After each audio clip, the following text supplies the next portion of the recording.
Yes, you know, they all said, that can't be true because perpetual motion doesn't exist. Well, of course it doesn't exist, but that's not the thing. You have the magnets and their magnetic power, you know. In spring, for example, everything comes alive again. The grass starts to grow, the trees, the flowers, everything starts growing. Everything turns green, and there's not a socket or a cable to be seen anywhere. Just think about it. Where does the power come from? The question of where it comes from is not all that important to Alexander Moore, a gardener who works near Vienna. The important thing to him is the effect on his plants, as well as on his family, and no one can tell him it doesn't exist. When it comes to growth, you normally figure the plants need a certain period from the time you set them out. But Grander has overturned all our previous calculations. All the young plants develop far more quickly and the plants are very healthy. They simply grow faster. The quality of the vegetables has clearly improved and they also keep longer.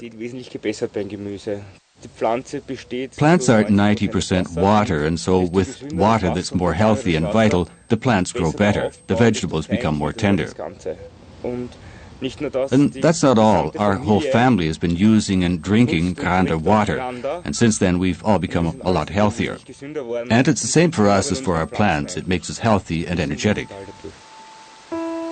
Can water really take on qualities that make it better for people and plants than other water?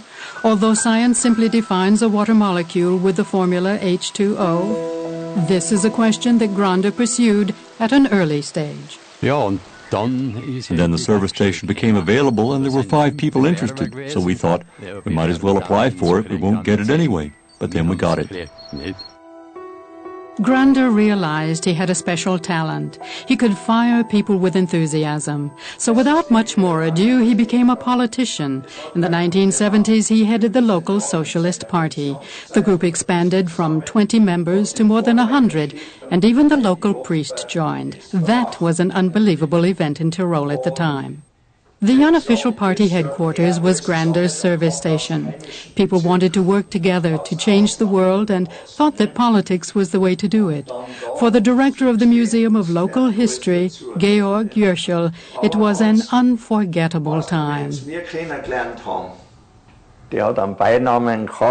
The service station had a nickname. We called it the Politburo. Of course, it wasn't really an office. It was a service station with its oil cans and so on. But there were chairs and there was always beer and we talked politics all the time. That's just the way it was. There were always advocates and opponents and they all met there. And people used to say, they're meeting down at the Politburo again.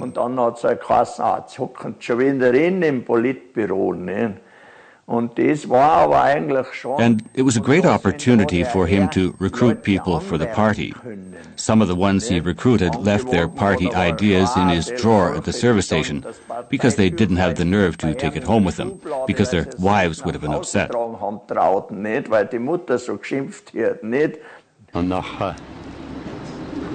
And everybody said, that's a socialist service station. But the conservatives came to fill up their cars too. Sometimes they included the higher-ups. One time it was the Austrian Chancellor, another time the Finance Minister. And of course the highlight was when the Austrian President Franz Jonas came to Jochberg.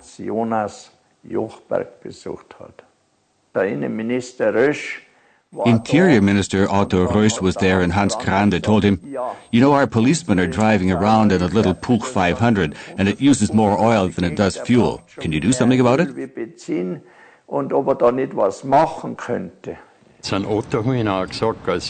You know, I said to Otto, our police car, that Puch 500, it's a disgrace. It loses more oil than it burns fuel. Yes, said Otto, that's the kind of stuff I hear everywhere. And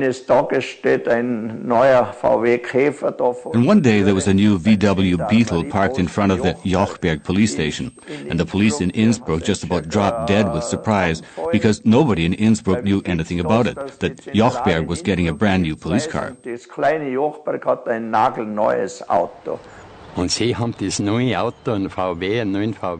they delivered the new car, a new VW, direct from Vienna to Jochberg. And the people in Innsbruck couldn't understand it. They said, nobody told us anything. All we heard is that the interior minister talked to Grander.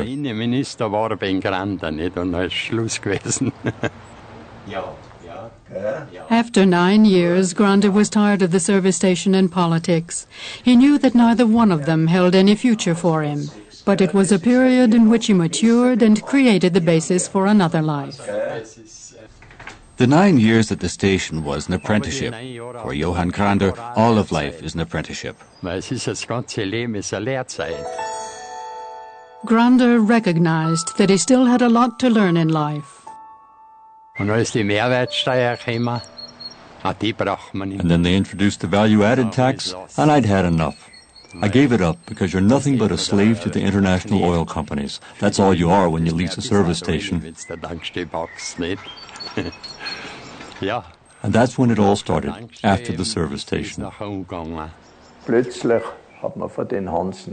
And suddenly I stopped seeing Hans, didn't hear anything from him. I thought maybe they'd locked him up or something. There was no way of knowing. The pressure came from people saying, he's not doing anything. What's he doing? People simply said, he's gone off the deep end. We always said as long as we don't have to go begging, we'll be all right. Because people had no idea what water was capable of. Today, people believe him. In the year 2000, the Russian Academy of Natural Sciences awarded him its silver medal, the highest award ever made to a foreigner. The representatives of the Academy came to Jochberg in Tirol because Grander has refused for some time now to travel far away from home. For many years they've been experimenting with Grander's water in Moscow, and they expect dramatic results. A year later, the Republic of Austria awarded Grander the Cross of Honor for Science and Art.